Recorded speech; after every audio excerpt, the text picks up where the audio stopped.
suppose. Come on, let's get down to business.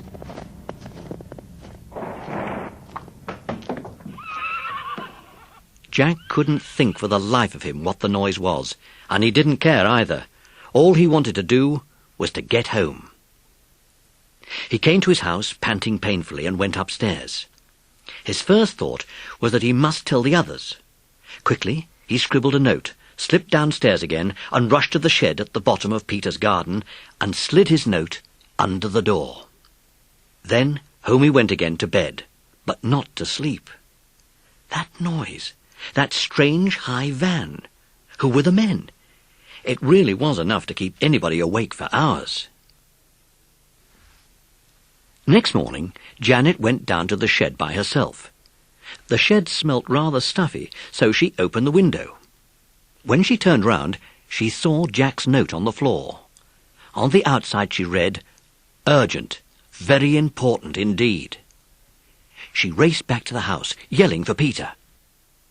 Peter, where are you? Something's happened, quick! What is it? Look, I found this paper in the shed. It's marked urgent. Here, what's it say? Peter, call a meeting of the Secret Seven at once. Very important mystery to solve. It happened to me last night about 9:30. Get the others together at 10 if you can. I'll be there. It's signed Jack. What on earth does he mean? Shall we go and tell the others to come at 10? Yes, at once. Weekdays.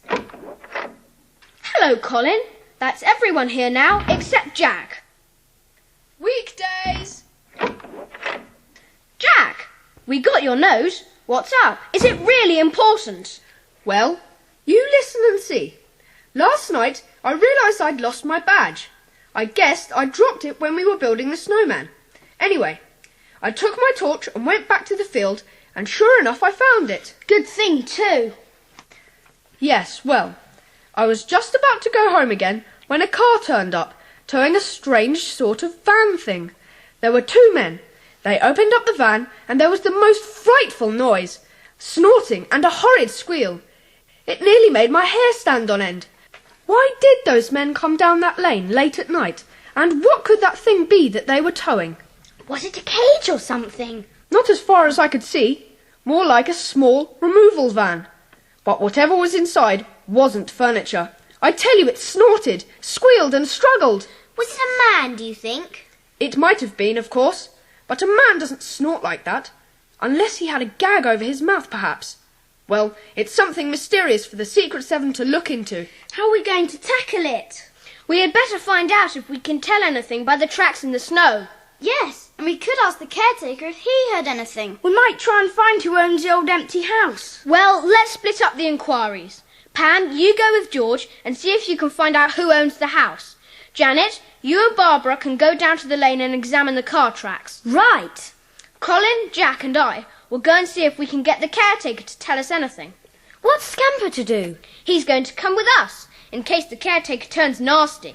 Good idea. Well, shall we set off? Yes. Report here this afternoon.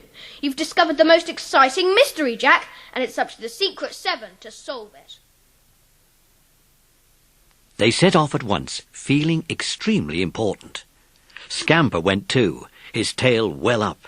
He was mixed up in a mystery with the society. Pam and George were wondering how they were going to find out who owned the house. George thought they should try the post office, so off they went. A postman was emptying the letterbox outside, and they asked him. He had no idea, but did suggest that they try the estate agent across the road. Here they had much more luck, and soon discovered that the house was owned by a Mr. J. Hollycoff of 64 Haycombe Street, Covilty. Meanwhile, Janet and Barbara were busy examining the tracks in the lane. See, the car with the van behind turned into the lane from the direction of Templeton. It didn't come from our village. Yes, the tracks of the van wheels are narrower than the wheels of the car. Look, you can see exactly what the pattern was on the wheels of the van. I'm going to try and copy the pattern in my notebook. It just might come in useful. There. That's the best I can do. Now, let's follow the tracks down the lane. All right. Gosh, look at all these marks by the house. Footprints, tyre marks, and the snow all scuffed up. This must be where the struggle was that Jack told us about. And look, the tyre marks leave all this mess and go on down the lane. Oh, yes. Well, let's go and see if we can find the boys. No, we ought to follow the tracks as far as they go. There, see?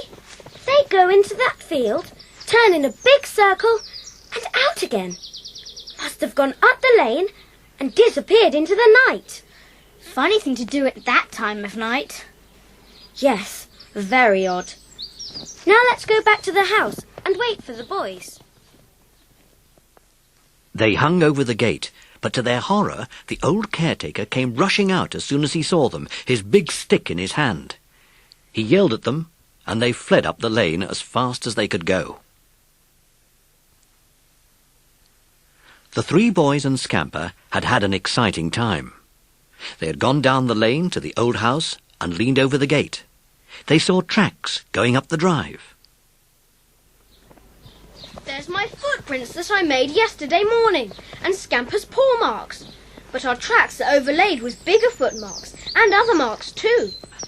A bit like prints that would be made by someone wearing great flat, roundish slippers. Whoever wore them was prancing about a bit, probably being dragged in. Let's go up the drive. We've got to interview the caretaker and find out if he heard anything last night. What shall we say if he asks us why we want to know? If he's in this mystery, he may be very angry. Yes, he might. I can't think of anything except to ask him if he isn't afraid of burglars and things like that. All right. A bit feeble, but let's go in. The tracks go round the side of the house. Look, past the side door and round to the kitchen door. How strange. Why go round to the kitchen door when there's a front door and a side door? Yes, see? 2 sets of shoe prints and those funny round slipper prints too. Let's have a peek through the kitchen window. Look out! The caretaker's coming into the kitchen. You clear out! I won't have kids round here. Aren't you afraid of burglars? No, I've got my stick. Someone's been round to the back door. Look at all the footprints. They're no more than the tracks you've made. They're not. I bet it was burglars or something last night. Pah! Trying to frighten me, are you? No, I'm not. Didn't you hear anything at all last night? I'm deaf. But wait now. Yes, I did think I heard something last night. What did you hear? Seems like I heard some squealing or some such noise. Was the squealing in the house? Well, I wouldn't hear any squealing outside. Can we come in and look round? What are you thinking of asking to come in?